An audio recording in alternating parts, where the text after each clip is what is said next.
சிறகடைக்கு அசல் இன்னைக்கு மனோஜ் பார்த்தீங்கன்னா கோட் போட்டு வந்து நிற்கிறாரு. என்னடா இந்த வெயில் காலத்தில் இப்படி இருக்கு அப்படின்னு உடனே வந்துட்டு நான் ஒரு பெரிய பிஸ்னஸ் மேன் இனிமேல் இப்படி தான் ட்ரெஸ் பண்ணுவேன் அப்படின்னு உடனே வந்துட்டு இந்த மாதிரிலாம் போடுறது வந்து நம்ம கிளைமேட்டுக்கெலாம் செட் ஆகாது. இப்போ எல்லாருமே வந்துட்டு நார்மல் ஜீன் டிஷர்ட் தான் போடுறாங்க.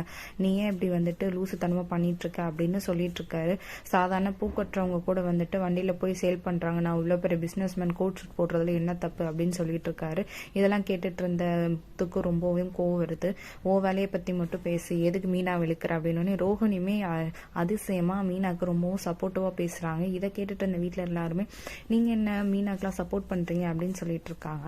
அப்புறம் பார்த்தா வந்துட்டு மனோஜோட ஃப்ரெண்டு வந்துட்டு ஒரு பர்சனல் அசிஸ்டண்ட்டுக்கான இன்டர்வியூ வந்து அரேஞ்ச் பண்ணியிருக்காரு. இதெல்லாம் இப்போ தேவையான ரோஹிணி எவ்வளோ கேட்டாலுமே இல்லை, நான் ஒரு பெரிய பிஸ்னஸ் மேன், நீ வந்துட்டு நம்மளோட கடையை பார்த்துக்க, நான் இங்கே வந்து கார்பரேட் ஆஃபீஸ் மாதிரி போட்டு நான் இனிமேல் வந்துட்டு கார்பரேட் செக்டர் மாதிரி இதை வந்து டெவலப் பண்ண போகிறேன். ஸோ இங்கே இருக்கிற எம்டிக்கு வந்து ஒரு பர்சனல் அசிஸ்டன்ட் தேவை. அப்பதான் நம்மளோட பிஸ்னஸ் இன்னும் டெவலப் பண்ணிட்டு எடுத்துகிட்டு போக முடியும் அப்படின்னு சொல்லிட்டு இருக்காரு. வந்த பொண்ணோட பேருமே ஜீவா. ஸோ மனோஜோட எக்ஸோட பேருமே ஜீவா அப்படின்றதுனால வந்து மனோஜ் வந்து பெருசாக எந்த கேள்வியும் கேட்காம வந்துட்டு நீங்கள் தான் இனிமேல் என்னோட பர்சனல் அசிஸ்டன்ட், யூஆர் அப்பாயிண்டட் அப்படின்னு சொல்கிறாங்க.